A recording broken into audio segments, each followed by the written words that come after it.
Chapter third का part first हमने cover कर लिया है, ठीक है, जिसमें कि हमने स्टडी कर लिया है मेल रिप्रोडक्टिव ऑर्गन और फीमेल रिप्रोडक्टिव ऑर्गन के बारे में डिटेल में। अब हमें स्टडी करना है मेमोरी ग्लैंड, ठीक है। मेमोरी ग्लैंड भी किसका पार्ट है? तो फीमेल रिप्रोडक्टिव ऑर्गन का ही पार्ट है मेमोरी ग्लैंड भी, ठीक है। So let's discuss about memory gland. Memory gland जो होता है कैसा होता है? वन पेयर में प्रेजेंट रहता है। कितने पेयर में? वन पेयर में प्रेजेंट रहता है। इन द सेंस में कितना होता है? 2 नंबर में होता है, यानी कि टोटल मेमोरी ग्लैंड कितने होते हैं? 2, ठीक है। ये फीमेल्स के अंदर प्रेजेंट होता है, ठीक है। देखिए ये जो होता है कंसिस्ट ऑफ ग्लैंडुलर टिश्यू। इसमें ग्लैंडुलर टिश्यू पाए जाते हैं। और क्या पाया जाता है? Glandular tissue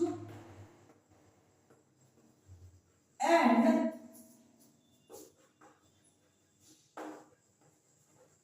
variable amount of fat, ठीक है। इसमें ग्लैंडुलर टिश्यू और variable amount of fat present रहता है। ग्लैंडुलर टिश्यू जो होता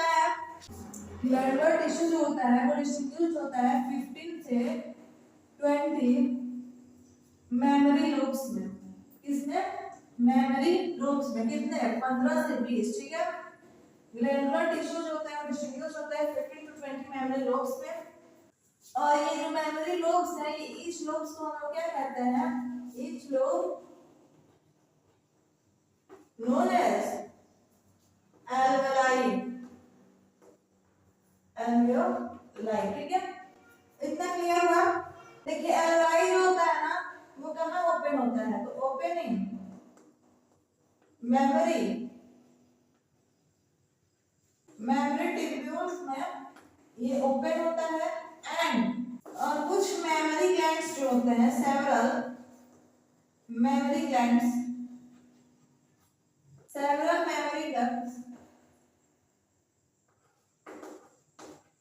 joined with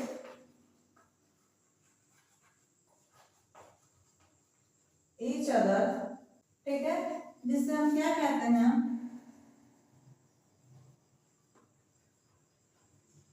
memory ampulla. Memory ampulla जो होता है वो कनेक्ट विद लैक्टिफेरस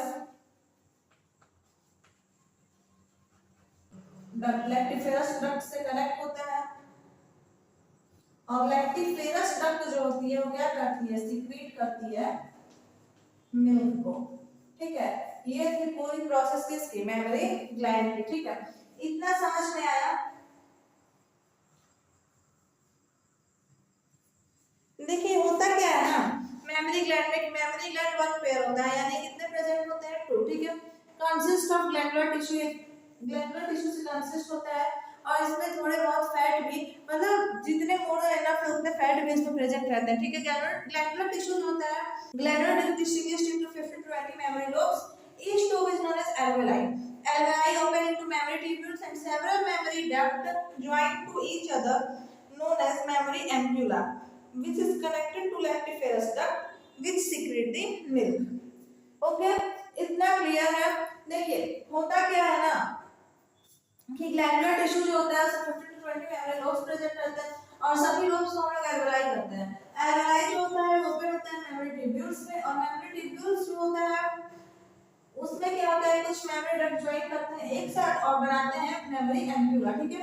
और मेमोरी एम्प्यूला जो होता है किससे कनेक्ट होता है? लैक्टिफेरस डक्ट से। और लैक्टिफेरस डक्ट ही हेल्प करता है फीमेल में मिल्क का सिक्रेशन करने के लिए। मिल्क का सिक्रेशन कब होता है?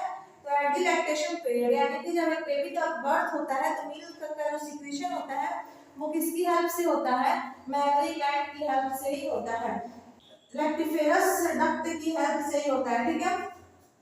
इतना क्लियर हुआ? और सुनिए, जब मिल्क का सिक्रेशन स्टार्ट होता है तो कुछ डेज के लिए, ठीक है, कुछ डेज के लिए जो मिल्क रहता है वो किस कलर का रहता है? तो स्लाइटली येलोइश कलर का रहता है। क्यों? क्योंकि उसमें फुल ऑफ प्रोटीन होता है, ठीक है। और जो न्यू बॉर्न बेबी है उसे क्या मिल्क प्रोटीन की जरूरत रहती है, इसलिए वो जो मिल्क रहता है वो किस कलर का रहता है? स्लाइटली येलोइश कलर का होता है, ठीक है।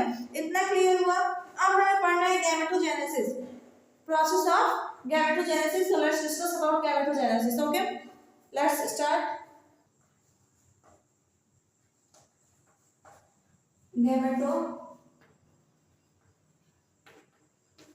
गैमेटोजेनेसिस क्या होता है? देखिए, gametogenesis in the sense formation of gamete. अगर गैमेट का फॉर्मेशन हो रहा है तो इस प्रोसेस को हम क्या कहेंगे?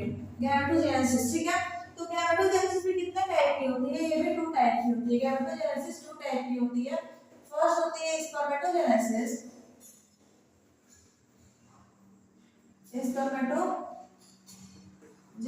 और सेकंड होती है oogenesis और ovogenesis, ठीक है। तो ये क्या होता है, चलिए हम समझ लेते हैं। देखिए, जैसे कि हमें पता है कि स्पर्मेटोजेनेसिस में फॉर्मेशन होगा स्पर्म का। स्पर्म क्या है? तो मेल गैमेट है। इतना तो हमें क्लियर है, इसके बारे में तो कोई डिस्कस करने की जरूरत नहीं है। और वही अगर oogenesis की बात करें तो इसमें फॉर्मेशन होगा ओवा, यानी कि एग का, ठीक है, जो कि क्या है? फीमेल गैमेट है। इतना क्लियर है। अब देखिए, अब हमें इन दोनों प्रोसेस को डिटेल स्टडी करना है, ठीक है। डिटेल स्टडी करना है स्पर्मेटोजेनेसिस और oogenesis को, ठीक है, इनकी प्रोसेस को। तो सबसे पहले हम स्टार्ट करते हैं स्पर्मेटोजेनेसिस एंड देन हम पढ़ेंगे oogenesis, ठीक है। स्पर्मेटोजेनेसिस, देखिए, स्पर्मेटोजेनेसिस की जो प्रोसेस होती है वो कंप्लीट होती है कितने स्टेप्स में? 3 स्टेप्स में, ठीक है। ये 3 स्टेप्स कौन कौन से हैं समझ, देखिए, आप मैं नोट करने जा रही हूँ। Multiplication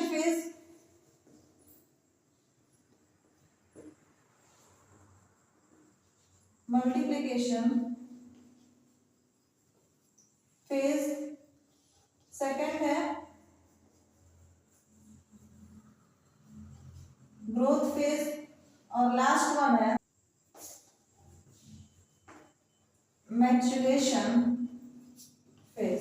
okay, so let's discuss about all this 3। Okay, सबसे पहले था स्पर्मेटोजेनेसिस में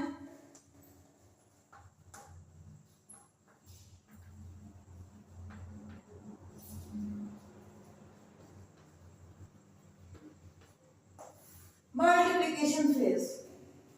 इसमें क्या होता है कि सेमिफिलस टिब्यूल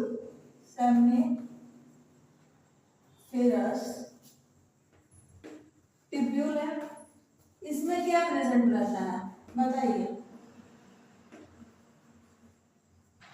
कौन सा सेल प्रेजेंट रहता है? जर्मिनल एपिथेलियल सेल प्रेजेंट रहता है। हमें पता है कि सेमिफिलस टिब्यूल में जर्मिनल एपिथेलियल सेल प्रेजेंट रहता है। जर्मिनल एपिथेलियल सेल क्या करता है कि माइटोटिक डिवीजन स्टार्ट कर देता है, ठीक है। माइटोटिक डिवीजन किसमें रहता है? जर्मिनल एपिथेलियल सेल में, ठीक है। और जब माइटोटिक डिवीजन होगा तो क्या होंगे? बहुत सारे न्यूमरस अमाउंट ऑफ क्या होंगे? स्पर्मेटोगोनिया बनेंगे ना। और जब बहुत सारे अमाउंट में स्पर्मेटोगोनिया बनेंगे तो नेक्स्ट प्रोसेस में क्या होगा? और ये सभी जो भी न्यूमरस अमाउंट ऑफ स्पर्मेटोगोनिया, इनके पास क्या है? कैसे नंबर ऑफ क्रोमोसोम है? तो इनके पास 12 नंबर ऑफ क्रोमोसोम प्रेजेंट है, ठीक। किसके पास? न्यूमरस स्पर्मेटोगोनिया जो बने। देखिए, सबसे पहले सेमिफिलस टिब्यूल में क्या हो? जर्मिनल एपिथेलियल सेल जो प्रेजेंट रहता है उसमें माइटोटिक डिवीजन होगा, ठीक है। और माइटोटिक डिवीजन होगा तो बहुत सारे स्पर्मेटोगोनिया बनेंगे जो कि diploid set of chromosome carry किए रहेंगे। और ये जो स्पर्मेटोगोनिया बन रहा है तो ये किसके हेल्प से बनेगा? तो ड्यू टू प्रेजेंस ऑफ कौन सा हार्मोन बताइए? मेल गोनैड हार्मोन कौन सा होता है? Due to presence of testosterone hormone, ठीक है। टेस्टोस्टेरोन हार्मोन की वजह से क्या बनेंगे? बहुत सारे नंबर में स्पर्मेटोगोनिया बनेंगे, ठीक है। अब फर्स्ट प्रोसेस तो आप लोगों को समझ में आ गई, मल्टीप्लिकेशन फेज, इसमें की मल्टीप्लिकेशन और माइटोटिक डिवीजन के थ्रू। अब सेकंड फेज होती है ग्रोथ फेज। ग्रोथ फेज में क्या होता है, तो चलिए हम इसे समझ लेते हैं। मल्टीप्लिकेशन फेज क्लियर हो गई है। इसमें क्या होता है कि सेल ऑफ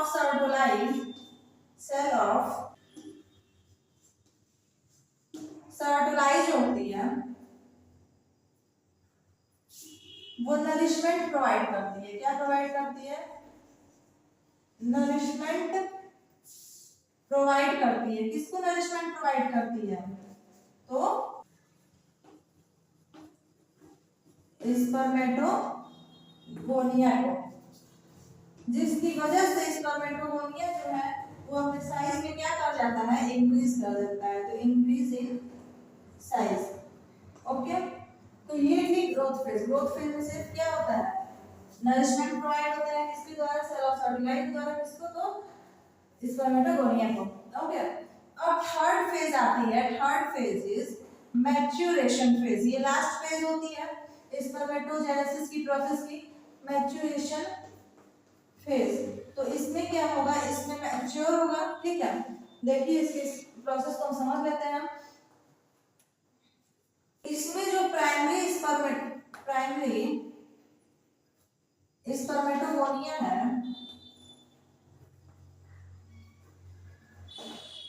वो क्या करेगा?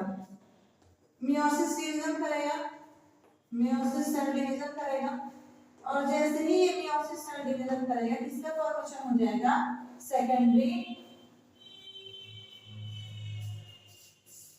स्पर्मेटोगोनिया का फॉर्मेशन हो जाएगा। ठीक है, इतना क्लियर है। और ये जो सेकेंडरी स्पर्मेटोगोनिया रहेगा इसके पास हैप्लॉइड सेट में क्रोमोसोम रहेंगे। कितने सेट में? Haploid set of chromosome present रहेंगे। ओके, और ये क्या होंगे?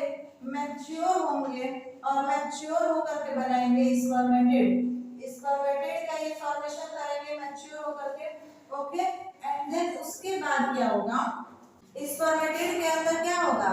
मेटामॉर्फोसिस। स्पर्मेटेड के अंदर होगा मेटामॉर्फोसिस, और ये जो है बना देगा मोटाइल स्पर्म को। ठीक है, मोटाइल स्पर्म। ठीक है, इतना क्लियर हुआ। देखिए ये है स्पर्मेटोजेनेसिस की प्रोसेस। अभी इसमें कुछ और भी पॉइंट्स हैं जो कि हमें डिस्कस करना है। कि देखिए जो ये प्रोसेस होती है मैच्योरेशन फेज, ये भी 2 टाइप में होती है। फर्स्ट, मैं इसको ज्यादा ही नोट करने लायक नहीं, सिर्फ इतना ही मेन है। ठीक है, लेकिन एक बार आप लोग अपने पॉइंट मतलब एक मेंशन करने के लिए माइंड में सुन लीजिए कि ये जो प्रोसेस होती है मैच्योरेशन फेज की ना, ये भी 2 टाइप की होती है। एक स्पर्मियोजेनेसिस और एक स्पर्मेसिएशन। ठीक है, स्पर्मियोजेनेसिस में क्या होता है कि स्पर्मेटिड जो होता है वो ट्रांसफर करता है स्पर्मेटोजोआ में। ठीक है, और वही अगर हम स्पर्मेसिएशन की बात करें तो इसमें क्या होता है कि स्पर्म जो होता है वो रिलीज हो जाता है सेमिनिफेरस ट्यूब्यूल के थ्रू और इंटर कर जाता है एपिडिडाइमिस में। ठीक है, तो इससे हमें कोई खास जानने की जरूरत नहीं थी, इसे नोट डाउन करने की जरूरत नहीं थी। इतना जो मैंने आप लोगों को बना करके बताया है ये मोस्ट इंपॉर्टेंट है। देखिए सबसे पहले मल्टीप्लिकेशन फेज होता है। देखिए सबसे पहले स्पर्मेटोजेनेसिस होता है। स्पर्मेटोजेनेसिस का मतलब क्या है? तो स्पर्मेटोजेनेसिस मतलब formation of sperm is known as spermatogenesis.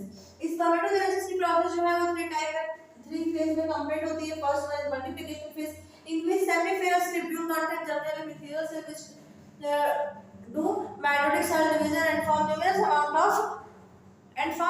number of spermatogonia which is diploid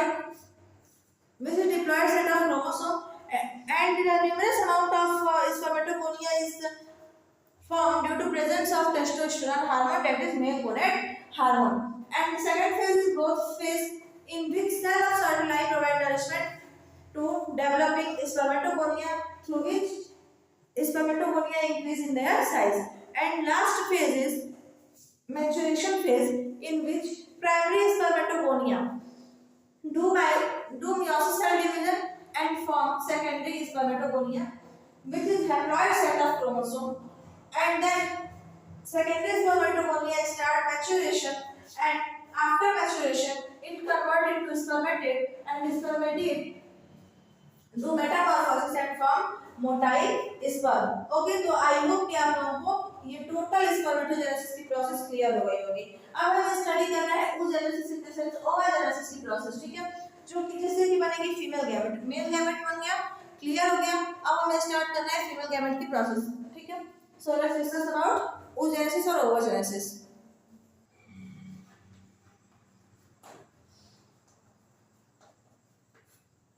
oogenesis जिसे हम ओवाजेनेसिस के नाम से भी जानते हैं। ओके, देखिए ये भी कितने फेज में कंप्लीट होगी? 3 फेज में। इसमें क्या होता है? फॉर्मेशन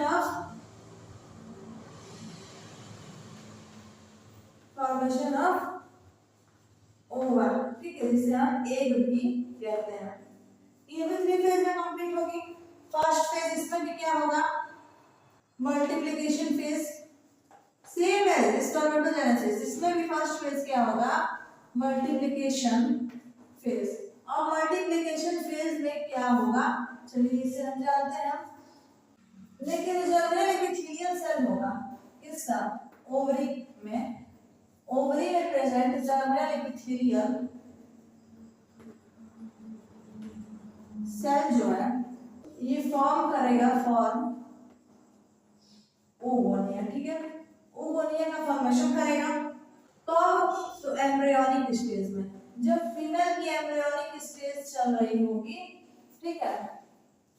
एम्ब्रियोनिक स्टेज बताइए कब चलती है? यानी कि जब वो फीमेल जो है अपनी मदर के ओम में एग्जिस्ट कर रही है, यानी कि वो फीमेल जो है अभी अपनी मदर के ओम में है, तब ये फेज होती है, ठीक है। हमने बताया था, जैसे कि मैंने बताया था कि oogenesis जो प्रोसेस होती है ना, वो डिसकंटिन्यूअस प्रोसेस होती है। फीमेल्स के अंदर एक जो है वो अपनी मदर के ओम में जब रहती है फीमेल, तभी बन जाते हैं। तो ठीक उसी प्रकार उसी के हिसाब से देखिए, आपकी जब जर्मिनल एपिथेलियल सेल जो है वो फॉर्म करता है ओवोनिया कब? एम्ब्रियोनिक स्टेज में, जब फीमेल अपनी मदर के ओम में एग्जिस्ट कर रही होती है एज एम्ब्रियो, तभी, ठीक है। जिसमें से 400 लाख ओवोनिया बनते हैं, लेकिन 400 ओवोनिया जो होते हैं सिर्फ यही क्या होते हैं? 400 ओवोनिया फंक्शनल। सिर्फ 400 ओवोनिया ही फंक्शनल होते हैं, which having कितने set of chromosome? which having 12, यानी कि डिप्लॉयड सेट ऑफ क्रोमोसोम, ठीक है। मल्टीप्लिकेशन फेज में इतना समझ में आया? इतना क्लियर हुआ? अब सेकंड फेज जो आती है वो एज यूजुअल स्पर्मेटोजेनेसिस। oogenesis में क्या होती है? Growth phase. इसमें क्या होगा? oogonia जो है वो नरिशमेंट टेक करेगा, यानी कि उसे न्यूट्रिएंट्स मिलेंगे। कहां से? From estrogen hormone. देखिए इसे हम एस्ट्रोजन कहते हैं, ठीक है, एस्ट्रोजन हार्मोन। हमने पहली बार तो एस्ट्रोजन क्यों कहा? क्योंकि आप कंफ्यूज ना हो, इसलिए पहले मैंने इसलिए सबसे पहले मैंने इसे गलत तरीके से प्रोनाउंस किया दैट एस्ट्रोजन, बट ये होता क्या है? एस्ट्रोजन, ठीक है। तो ये from estrogen hormone nourishment take करेगा, ठीक। उसके बाद फॉर्म करेगा, बनाएगा प्राइमरी oocyte सेल को, जिसके पास कितने सेट ऑफ क्रोमोसोम रहेंगे? तो डिप्लॉयड, ठीक है। डिप्लॉयड सेट ऑफ क्रोमोसोम रहेंगे जो कि प्रेजेंट हो जाएगा कहां? जो प्राइमरी oocyte सेल है ये चला जाएगा ग्राफियन फॉलिकल में। इतना क्लियर हुआ? ग्राफियन फॉलिकल में जाकर के प्रेजेंट होगा, ठीक है। अब थर्ड आती है सेम, कौन सी phase? Maturation phase.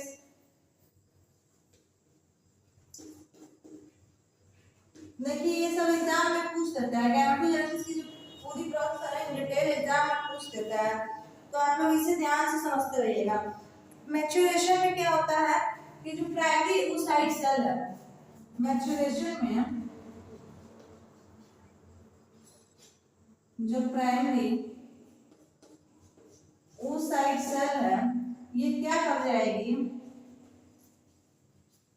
Meiosis cell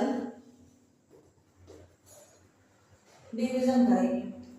वो भी कितने बार, इनटू टू, यानी कि 2 टाइम ये मियोसिस सेल डिवीजन करेगी। और जब फर्स्ट टाइम पे ये क्या करेगी, फॉर्म करेगी secondary oocyte। At first time it form secondary oocyte and second time ये क्या करेगी, सेकेंड पोलर बॉडी बनाएगी, सेकेंड पोलर बॉडी बनाएगी, जिसे हम सिंगल ऊटिड के नाम से भी जानते हैं। ठीक है, सिंगल ऊटिड का फॉर्मेशन कर देगी। और ये जो ऊटिड है यही क्या होगा, ऊटिड, ऊटिड का फॉर्मेशन हुआ। ऊटिड क्या करेगा, मेटामॉर्फोसिस करेगा,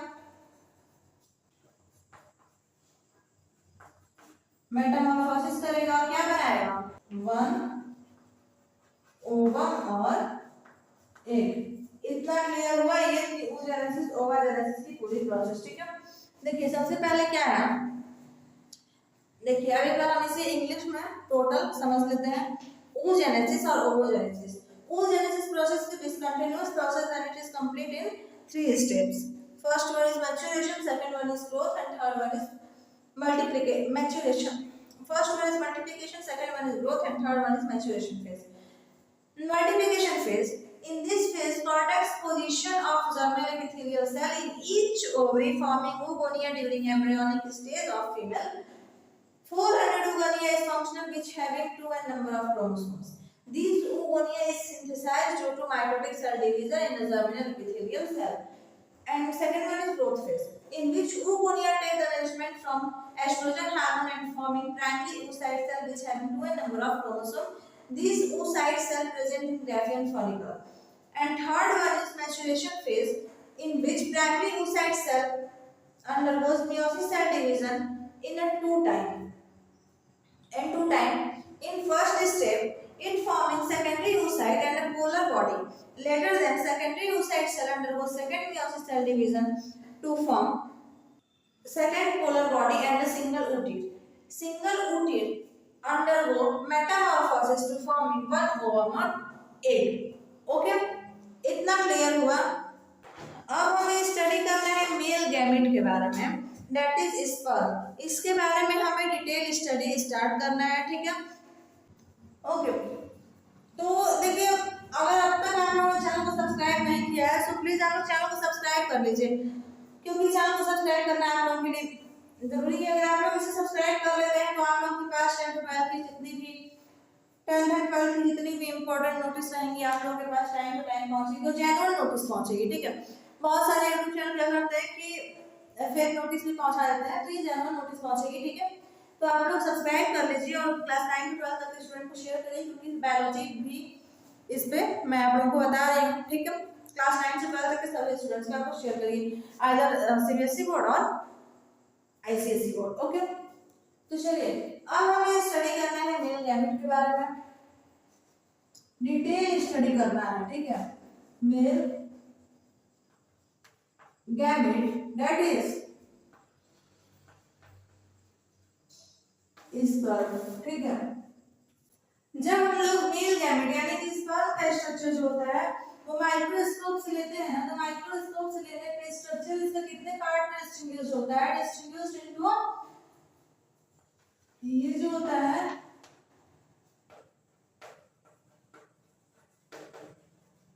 डिस्टिंग्विश्ड इनटू 4 पार्ट्स। ओके, अब ये 4 पार्ट्स कौन कौन से हैं, तो देखिए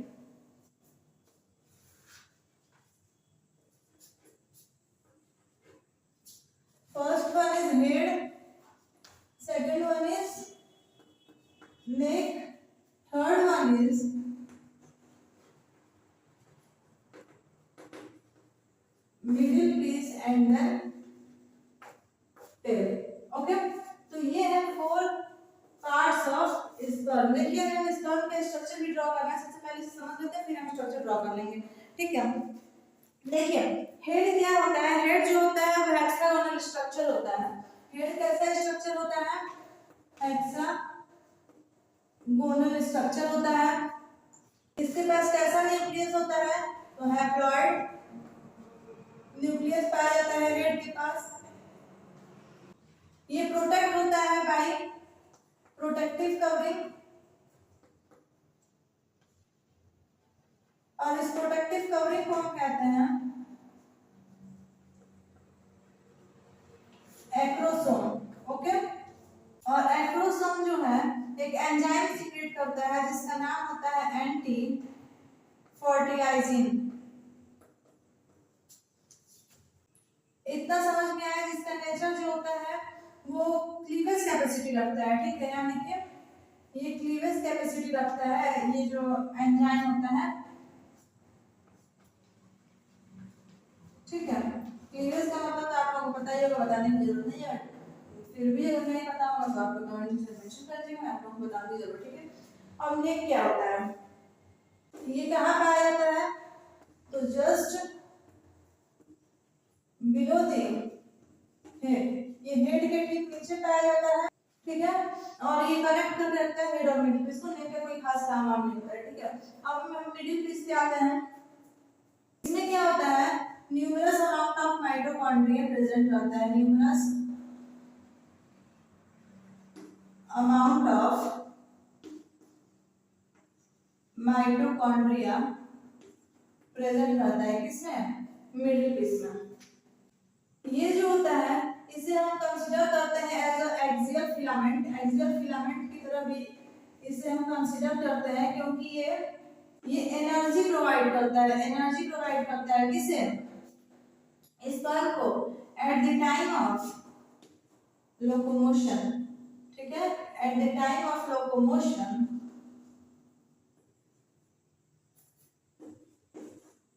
of sperm, middle piece provide energy. Okay, and then we have to study about last part, that is tail. tail जो होता है वो कैसा स्ट्रक्चर होता है, तो थ्रेड लाइक स्ट्रक्चर होता है, इसमें फ्लैजिलम भी पाया जाता है। ठीक है, फ्लैजिलम से कंसिस्ट होता है। फ्लैजिलम जो होता है इसका 9+2 टाइप का होता है, यानी कि या तो 9 पाए जाएंगे या फिर 11 पाए जाएंगे, या फिर 9+2 एक्स्ट्रा पाया जाता है। ठीक है, और इसे हम लोकोमोटरी ऑर्गन भी कहते हैं, लोकोमोटरी ऑर्गन किसका, ऑफ स्पर्म। ठीक है, इतना समझ में आया। तो ये देखिए स्पर्म के पूरे स्ट्रक्चर के बारे में था। और एक चीज और आप लोग ध्यान रखिएगा कि 40% sperm having ability to fertilization where 60% is normal type. देखिए पूरे मेल बॉडी में जो स्पर्म होता है उसमें सिर्फ और सिर्फ 40% स्पर्म जो होता है उसके पास ये एबिलिटी होती है, कैपेसिटी होती है कि वो नेक्स्ट जनरेशन को जन्म दे पाए, यानी कि फर्टाइल टाइम का होता है। बाकी 60% और एक्स्ट्रा जो 60% स्पर्म होता है वो कैसा होता है, स्टेराइल होता है, यानी कि फर्टाइल नहीं होता है। तो चलिए हमें पढ़ना है ओवम एग। ठीक है, ओवम जिसे हम एग के नाम से भी जानते हैं, ये क्या होता है, ओवम और एग क्या होता है, फीमेल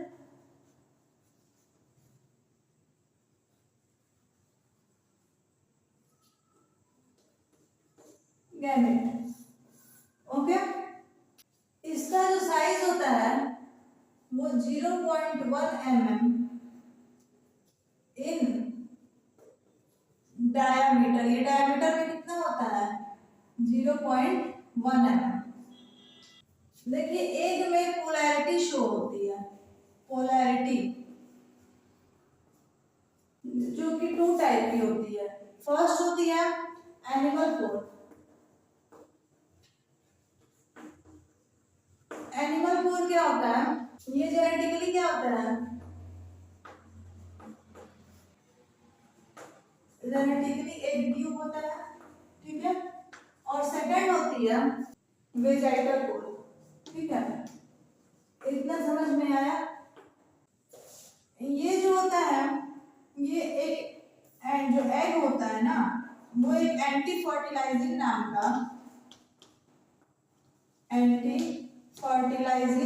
का एंजाइम सीक्रेट करता है, जिसका स्ट्रक्चर कैसा होता है, क्लीवेज कैपेसिटी, ठीक है, इसके पास में कैपेसिटी कैसी होती है, cleavage capacity, same age male gamete. Okay, so now we have to discuss about menstrual cycle. What is menstrual cycle, क्या होती क्या है मेंस्ट्रुअल साइकिल? मेंस्ट्रुअल साइकिल को हम लोग नॉर्मल लैंग्वेज में क्या कहते हैं, नोन एज पीरियड्स। ओके, तो चलिए इसे हम समझ लेते हैं ये क्या होती है। देखिए, जब मेंस्ट्रुअल साइकिल स्टार्ट होती है, ठीक है, स्टार्ट होती है किस एज में, 13 to 14 की एज में स्टार्ट होती है और इसे हम कहते हैं मेनार्च, ठीक है। और जब मेंस्ट्रुअल साइकिल स्टॉप करती है, स्टॉप कब करती है, at the age of 40 to 45, जिसे हम कहते हैं मेनोपॉज। देखिए, जो मेंस्ट्रुअल साइकिल होती है वो रिप्रोडक्टिव साइकिल होती है फीमेल की, ठीक है, और the first stage of menstrual cycle in female is known as menarche and last stage of reproductive cycle in female is known as menopause. The average duration of menstrual cycle is, देखिए अगर हम बात करें कि average duration क्या होता है menstrual cycle का, एवरेज ड्यूरेशन तो ये होता है 28 to 29 डेज का। Okay, so this is the average duration. इसके बाद क्या सुनिए, एवरेज ड्यूरेशन ये होता है, अगर हम बात करें मिनिमम ड्यूरेशन की, तो मिनिमम ड्यूरेशन 20 डेज का होता है, ठीक है, और अगर हम बात करें मैक्सिमम ड्यूरेशन की तो ये होता है 45 डेज का। अगर आपको 45 डेज के गैप के बाद भी मेंस्ट्रुअल साइकिल स्टार्ट नहीं होती है, दैट मींस क्या, you are suffering from any disease. Okay, और देखिए मैक्सिमम 45 डेज का हो जाता है जब हाइपरटेंशन यानी किसी बात की आपको टेंशन रहती है या फिर कोई दवा आप खा रहे हैं तो भी 45 डेज का गैप हो जाता है, ठीक है। मेंस्ट्रुअल साइकिल भी 4 स्टेज में कंप्लीट होती है। कितने स्टेज में कंप्लीट होती है, तो इसके स्टेजेस हैं कितने, 4। तो चलिए इसे हम एक एक करके समझ लेते हैं सारे स्टेजेस को, ठीक है। Stages of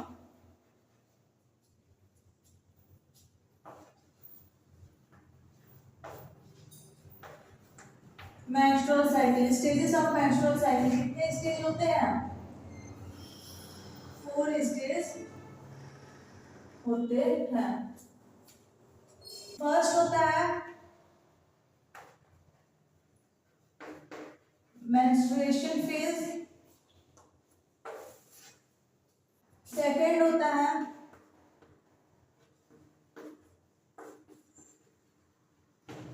follicular phase, third is ovulation phase and fourth one is post ovulatory phase। देखिए फॉलिकुलर फेज को प्री ओव्यूलेटरी फेज के नाम से भी जानते हैं, ठीक है, फॉलिकुलर फेज को प्री ओव्यूलेटरी फेज के नाम से भी जानते हैं। और अगर हम बात करें ओव्यूलेशन फेज की तो इसे हम ल्यूटियल फेज के नाम से भी जानते हैं, ठीक है। तो चलिए अब हम इन चारों के बारे में डिस्कस कर लेते हैं कि आखिर में ये 4 स्टेज कंप्लीट करके मेंस्ट्रुअल साइकिल कैसे होती है। तो मेंस्ट्रुअल साइकिल का first stage that is menstruation phase, इसमें क्या होता है, ये कितने डेज ड्यूरेशन में कंप्लीट होता है, तो ये 5 डेज की ड्यूरेशन में कंप्लीट हो जाता है। इसमें क्या होता है कि जो एंडोमेट्रियम वॉल होती है ना, यूटेरस की एंडोमेट्रियम वॉल डीजनरेट कर जाती है, ठीक है। मेंस्ट्रुएशन फेज में क्या होता है, मेंस्ट्रुअल फ्लूइड क्या होता है, सिक्रीट हो जाता है, ठीक है, मेंस्ट्रुअल फ्लूइड इज सिक्रीटेड, ठीक है। अब आता है फॉलिकुलर फेज, जिसे हम प्री ओव्यूलेटरी फेज के नाम से भी जानते हैं। इसमें जो पिट्यूटरी ग्लैंड होती है ना, पिट्यूटरी ग्लैंड किसकी, adenohypophysis present pituitary gland secrete follicular stimulating hormone, जिस फॉलिकुलर स्टिमुलेटिंग हार्मोन क्या बनाता है, फॉलिकल्स बनाता है। और ये पूरा जो प्रोसेस चल रही है इसकी ड्यूरेशन होती है 6 to 7 डेज की। इसमें एस्ट्रोजन हार्मोन जो होता है ना, oestrogen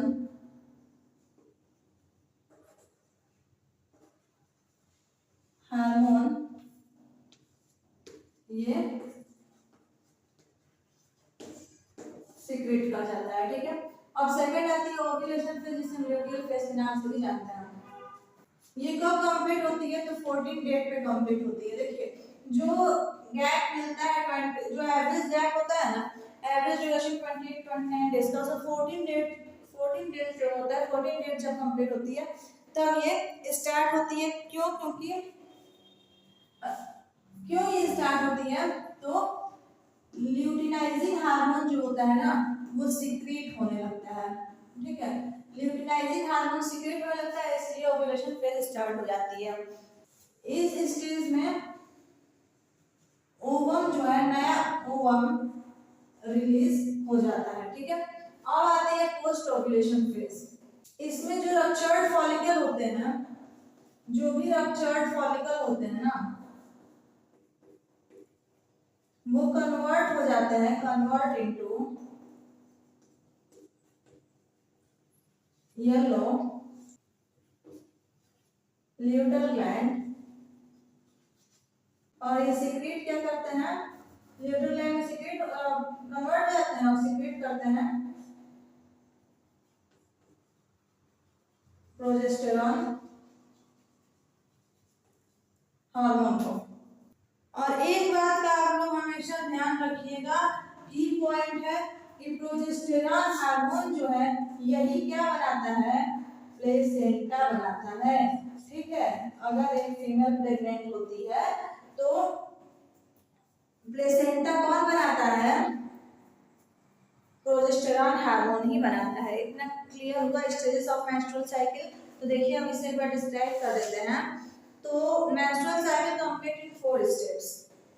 menstruation phase, follicle phase, that is also known as pre-ovulatory phase, as well as proliferative phase. Third one is ovulation phase, also known as luteal phase, and last one is post-ovulatory phase.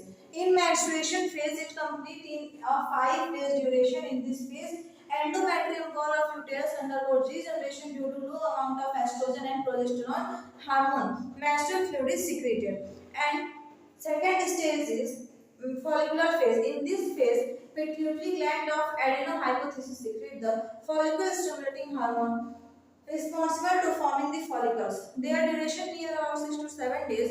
In this stage, estrogen hormone is also secreted, forming mature follicles.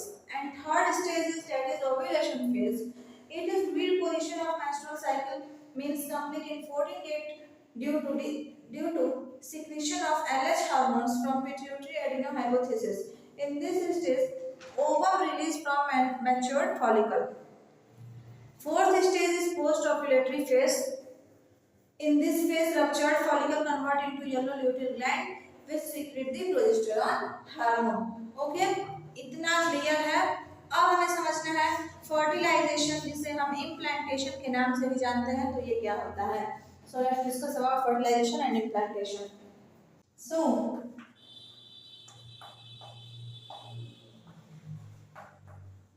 fertilization, तो fertilisation क्या होता है, हम हमेशा से पढ़ते आए हैं, मेल एंड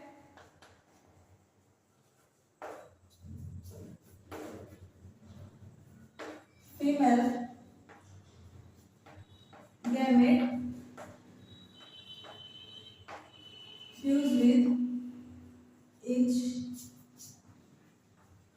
अदर, यही तो होता है ना फर्टिलाइजेशन। और जब फर्टिलाइजेशन हो जाता है तो डिप्लॉयड न्यूक्लियस बनता है, डिप्लॉयड न्यूक्लियस बनता है जिसे हम जाइगोट के नाम से जानते हैं। देखिए आफ्टर फर्टिलाइजेशन, फर्टिलाइजेशन के बाद 72 आवर्स के बाद जाइगोट जो है वो क्लीवेज करता है, ठीक है। जाइगोट जो है ना ये क्लीवेज करता है कब? After 72 hours and form what? Blastoma।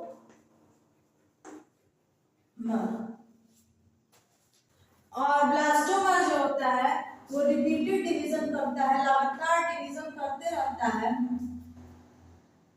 Repeated division करता है और फॉर्म करता है 16 सेल स्ट्रक्चर को, जिसे हम मारुला भी कहते हैं, ठीक है। अब देखिए हमें पढ़ना है ना 3 चीज के बारे में। फर्स्ट है, देखिए मारुला वाला मारुला से ब्लास्टुला बनता है, ठीक है। तो सेकंड है ब्लास्टुला, मारुला कैसे बना समझ में आया ना। अब बस मारुला से बनेगा ब्लास्टुला और थर्ड आ जाएगा गैस्ट्रुला, ठीक है। तो इन सबको हमें डिस्कस करना है। तो सबसे पहले हम समझ लेते हैं व्हाट इज मारुला। मारुला जो होता है ये फर्स्ट स्टेप होता है, first step of embryogenesis. Morula is the first step of embryogenesis. ये कैसा होता है? तो मार्बेरी, इस स्टेज में जो हमारा एम्ब्रियो होता है ये मार्बेरी फ्रूट लाइक स्ट्रक्चर होता है, ठीक है। मार्बेरी फ्रूट लाइक स्ट्रक्चर होता है जिसका साइज 0.1 mm होता है सिर्फ, ठीक है।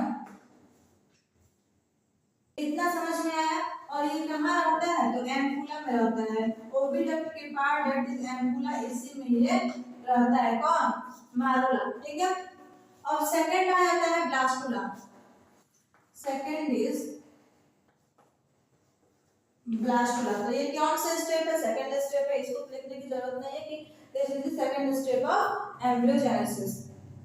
देखिए जब मारुला साइज में इंक्रीज करता है तो इसमें एक कैविटी लाइक स्ट्रक्चर फॉर्म हो जाता है जिसे हम कहते हैं ब्लास्टोसिस्ट। जब मारुला अपने साइज में इंक्रीज करता है तो उसके अंदर एक कैविटी लाइक स्ट्रक्चर फॉर्म हो जाता है जिसे हम ब्लास्टोसिस्ट कहते हैं। ब्लास्टोसिस्ट किसमें चला जाता है? यूटेरस में, और ये कनेक्ट हो जाता है, connect with uterine wall. Uterus की वॉल से जाकर के कौन कनेक्ट हो जाता है? ब्लास्टोसिस्ट। इसके थ्रू, मतलब यूटेराइन वॉल जो है उसे हम क्या कहते हैं? प्लेसेंटा।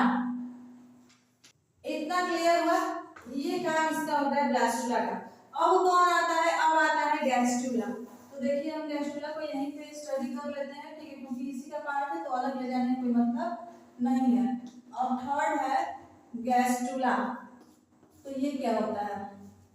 गैस्ट्रुला की प्रोसेस में होता ये है कि जो एम्ब्रियोनल सेल होता है ना वो ट्रिप्लोप्लास्टिक लेयर फॉर्म करते हैं। Outer layer ectoderm, inter layer endoderm और मिडिल लेयर मेसोडर्म, ठीक है। और ये सभी लेयर्स में क्या होता है? टिश्यूज फॉर्म होते हैं, ऑर्गन्स फॉर्म होते हैं। तो गैस्ट्रुला की प्रोसेस को हम क्या एक और नाम से जानते हैं? ऑर्गेनोजेनेसिस के नाम से भी जानते हैं। ऑर्गेनोजेनेसिस। ऑर्गेनोजेनेसिस की प्रोसेस क्या होती है? जिसमें कि एक बच्चे के ऑर्गन्स जो है वो डेवलप करने लगते हैं, ठीक है। तो सबसे पहला साइन क्या होता है कि फीटस ग्रो कर रहा है? तो फीटस के ग्रो करने का सबसे पहला साइन होता है हार्ट बीट। हार्ट बीट का जो साउंड होता है ना वो हार्ट बीट का साउंड स्टेथोस्कोप से समझ में आ जाता है, ठीक है। स्टेथोस्कोप की हेल्प से स्कोप की हेल्प से हम हार्ट बीट जो है वो सुन लेते हैं। तो अब सेकेंड मंथ ऑफ प्रेगनेंसी में, सेकेंड मंथ ऑफ प्रेगनेंसी में कौन सा साउंड समझ में आता है? हार्ट बीट का साउंड समझ में आने लगता है, ठीक है। इनफैक्ट फीटस के लिम्स भी ग्रो करने लगते हैं। कौन ग्रो करने लगते हैं? लिम्स, उसके हाथ भी, हाथ पैर धीरे धीरे ग्रो करने लगते हैं। डिजिट्स ग्रो करने लगती हैं। डिजिट्स इन द सेंस उसकी उंगलियां ग्रो करने लगती हैं, फिंगर्स ग्रो करने लगती हैं, ठीक है। अब सुनिए, और कब पूरे ऑर्गन्स डेवलप कर रहे जाते हैं? तो 24 वीक में, 24 week in the sense 6 month में, ठीक है। कितने मंथ में? 6 मंथ में ऑल ऑर्गन्स डेवलप कर गए जाते हैं। All organs are well developed, सभी ऑर्गन्स क्या हो गए रहते हैं? वेल डेवलप्ड हो गए। तब अब कहेंगे कि फिर बाकी के 3 मंथ का टाइम, तो उस बाकी के 3 मंथ के टाइम में जो वो बेबी रहता है वो क्या करता है? नरिशमेंट लेता है और अपने आप को ग्रो करने में क्या करता है? हेल्प करता है, ठीक है। अब देखिए, जब ये 6 मंथ कंप्लीट हो गए और उस एम्ब्रियो, उस बच्चे के अंदर सभी ऑर्गन्स डेवलप कर रहे हैं, तो इसे हम अब किस नाम से जानने लगते हैं? फीटस के नाम से जानने लगते हैं, ठीक है। अब देखिए, फीटस तो समझ में आ गया। सभी फीटस को हम लोग एम्ब्रियो कह सकते हैं, कह सकते हैं कि एम्ब्रियो तो फीटस बना, लेकिन सभी एम्ब्रियो क्या फीटस कह सकते हैं? जी बिल्कुल नहीं, क्योंकि कुछ एम्ब्रियो क्या होता है कि एम्ब्रियो तक तो प्रेगनेंसी जाती है, लेकिन एम्ब्रियो क्या कर जाते हैं? डेथ कर जाते हैं। तो हम लोग सभी एम्ब्रियो को फीटस नहीं कह सकते हैं, लेकिन सभी फीटस को एम्ब्रियो जरूर कह सकते हैं, ठीक है। अब हमें पढ़ना है पार्चुरेशन और लैक्टेशन, ठीक है। ये लास्ट टॉपिक है हमारे इस चैप्टर का, parturition and lactation. So discuss about parturition and lactation.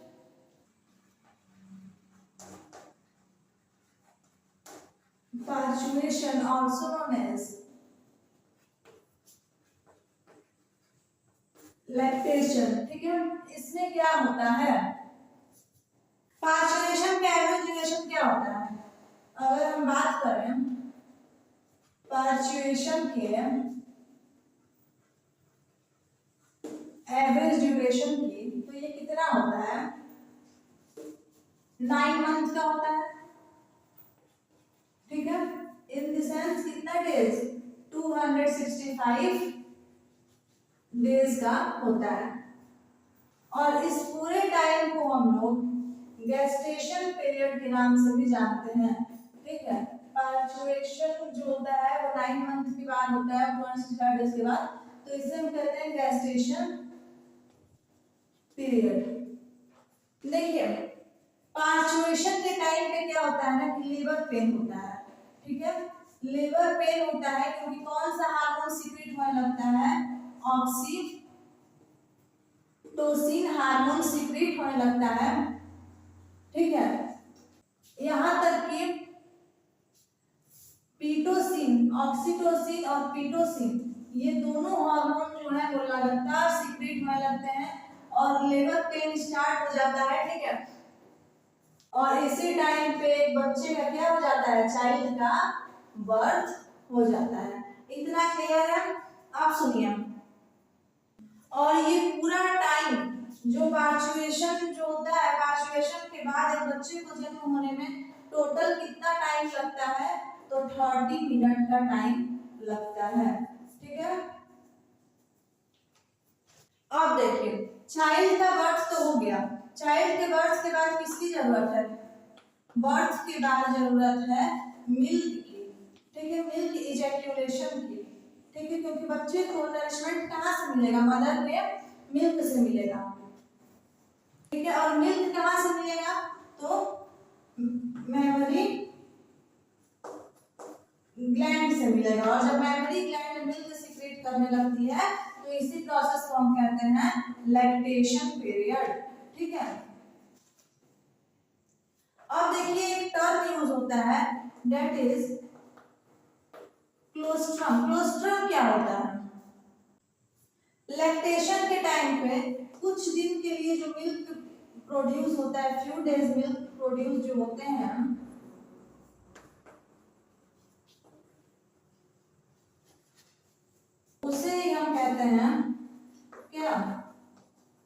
क्लोस्ट्रम।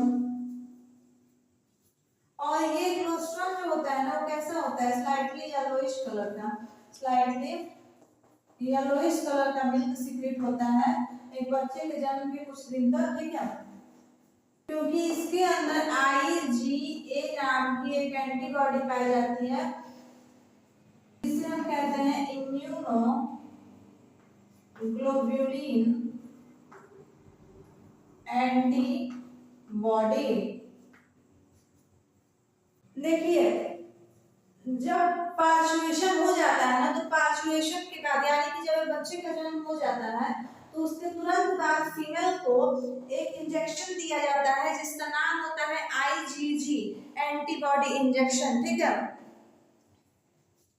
इसके थ्रू क्या होता है कि क्लोस्ट्रम बनना स्टार्ट हो जाता है मदर में, और जब क्लोस्ट्रम बनता है तो वो चाइल्ड को फीड करा पाती है, ठीक है।